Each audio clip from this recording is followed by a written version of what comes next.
वेदों के सबसे शक्तिशाली और लोकप्रिय देवता माने जाते थे इंद्र। उनका स्वरूप उस प्राचीन काल के मानव के लिए वीरता, शक्ति और संरक्षण का प्रतीक था। वे मेघों के स्वामी, वज्रधारी योद्धा और देवताओं के प्रमुख कहे गए। ऋग्वेद में इंद्र के प्रति सबसे अधिक स्तोत्र हैं, लगभग 250 सूक्त सीधे उन्हीं को समर्पित हैं और उनका नाम 1000 से भी अधिक बार लिया गया है। यह किसी भी वैदिक देवता के लिए सबसे बड़ा उल्लेख है। ऋग्वेद के मंत्र इंद्र को न केवल योद्धा देवता के रूप में चित्रित करते हैं, बल्कि उन्हें वीरता, संरक्षण और समृद्धि देने वाले के रूप में भी दिखाते हैं। उनका सबसे प्रसिद्ध कार्य है वृत्रासुर वध। कथा है कि वृत्र नामक असुर ने आकाश के जल को रोक लिया था, तब इंद्र ने अपने वज्र से उसका वध कर नदियों और वर्षा को मुक्त किया। यह केवल वैदिक युद्ध का चित्रण नहीं था, बल्कि जीवन के लिए जल और वर्षा के पुनः प्रवाह का प्रतीक था। इसी कारण उन्हें मेघों के स्वामी और वर्षा लाने वाले कहा गया। यजुर्वेद में इंद्र का स्वरूप और भी अधिक यज्ञ केंद्रित हो जाता है। यहां वे केवल युद्ध के वीर नायक नहीं, बल्कि यज्ञों के अधिष्ठाता और फलों के दाता के रूप में सामने आते हैं। उन्हें यज्ञफल देने वाले, दानकर्ता और यजमान के सहायक कहा गया है। अनेक यजुर्वेदीय मंत्र इंद्र से आशीर्वाद मांगते हैं कि वे यज्ञ की सफलता सुनिश्चित करें, आहुति को देवताओं तक पहुंचाएं और यज्ञ करने वालों को शक्ति, संपन्नता और विजय प्रदान करें।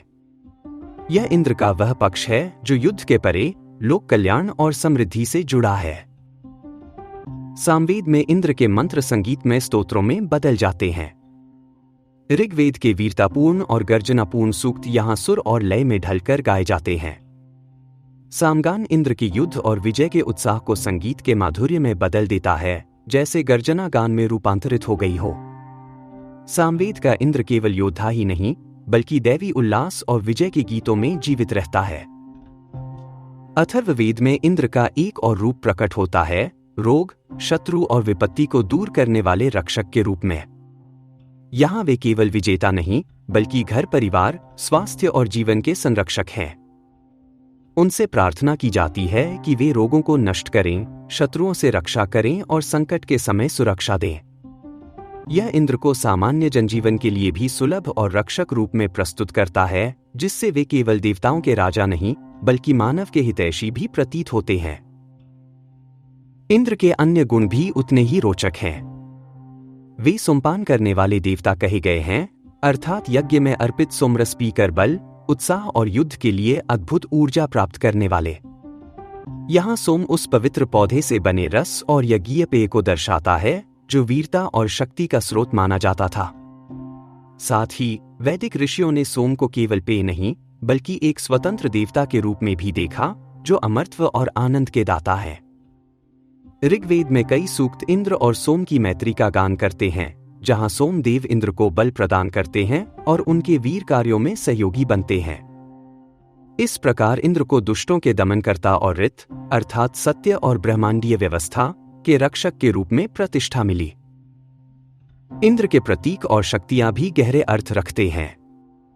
उनका सबसे प्रमुख शस्त्र वज्र है, जो बिजली, मेघों की गड़गड़ाहट और असुरों व बाधाओं को नष्ट करने की शक्ति का प्रतीक है।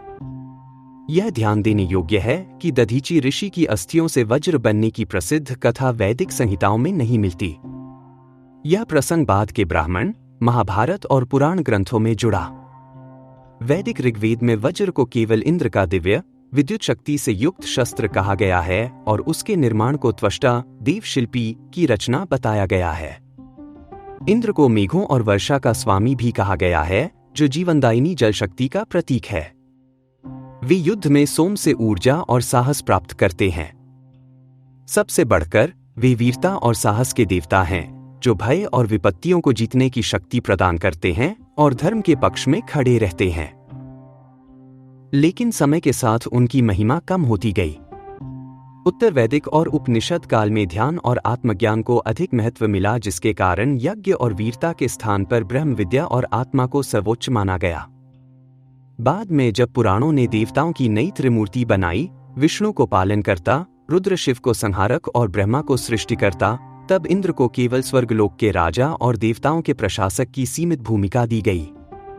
पुराणों की कथाओं में वे कभी कभी ईर्ष्यालु, दुर्बल और भयभीत दिखाए गए, जैसे जब वे विष्णु या शिव की महिमा से असुरक्षित महसूस करते हैं। इस प्रकार वैदिक युग का वज्रधारी महाशक्तिशाली इंद्र, जो वर्षा के दाता और सबसे पूज्य योद्धा देवता थे, पौराणिक युग में धीरे धीरे गौण हो गए।